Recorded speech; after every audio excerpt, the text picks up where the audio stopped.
కొడుకు ఏం మార్చాలంటే పైసలు ఎకరానికి ఇంత అని ఊరికి ఇద్దరు ఏజెంట్లను పెట్టుకున్నారు. అప్పుడు ఈ మహాత్మాడు లాస్ట్ టైం ఎమ్మెల్యే ఉండే కదా, ఓడిపోయింది కదా.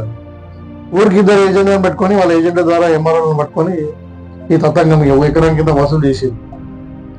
ఆ విధంగా ఉండి మొత్తం ప్రజలను ఇబ్బంది పెడితే ఇలా మనము ఇందిరాగాంధీ టైంలో, రాజశేఖర రెడ్డి గారి టైంలో ఇచ్చినటువంటి పోడు భూములు కానీ, అదే దేవాదాయ భూములు అనుకోండి, అసైన్ భూములు అనుకోండి, ఇంకా ఏదైనా వక్స్ భూములు అనుకోండి, అవన్నీ కూడా పార్ట్ బిలో పెట్టింది. పార్ట్ బి అంటే డిస్ప్యూటెడ్ ల్యాండ్స్ కదా. మనం వచ్చిన తర్వాత 15 నెలలలో ఫస్ట్ అయితే పార్టీలో ఉన్నటువంటి దరఖాస్తులు అయితే అన్ని కూడా మనం క్లియర్ చేద్దామని చెప్పి ఒక డ్రైవ్ పెట్టి కలెక్టర్ను, ఎంఆర్ఓలను, ఓల స్థాయిలలో అయ్యేది మొత్తం కూడా కంప్లీట్ చేస్తే దగ్గర 25 లక్షల అప్లికేషన్ గ్రీవెన్స్ భూమికి సంబంధించిన ఫిర్యాదులు గ్రూప్ అంటే అన్డిస్ప్యూటెడ్ ల్యాండ్స్ అన్ని కూడా క్లియర్ చేసినాం.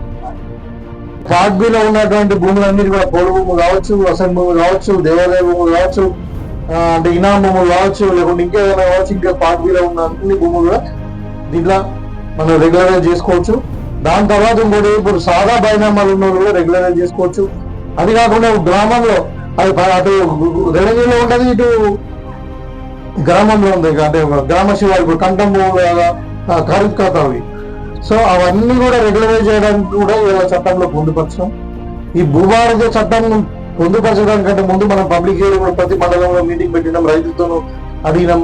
ఇవాళ అన్ని సంఖ్యలో చట్టం అయ్యాక కూడా దాంట్లో ఇంకేమన్నా రోజులు ఉన్నాయేమని చెప్పి మొన్న ముఖ్యమంత్రి గారు ఏది బాబాసాహెబ్ అంబేద్కర్ గారి జయంతి రోజు భూభారతి చట్టానికి సంబంధించినటువంటి ఇది జీవో ఇష్యూ చేసిన తర్వాత ఒక 4 మండలాలలో మనం మోడల్గా పెట్టుకొని జూన్ 2 వరకు ఈ 4 మండలాలలో మనము అన్ని సర్వేలు చేసి మొత్తం దాంట్లో ఇంకా తప్పులు దొరుకుతాయేమో అని చెప్పి ఇంకా సరిదిద్దుకోవడానికి కూడా అవకాశం ఇచ్చి ఆ చట్టాన్ని జూన్ 2 నుండి మనం ఇంప్లిమెంట్ చేయబోతా ఉన్నాం.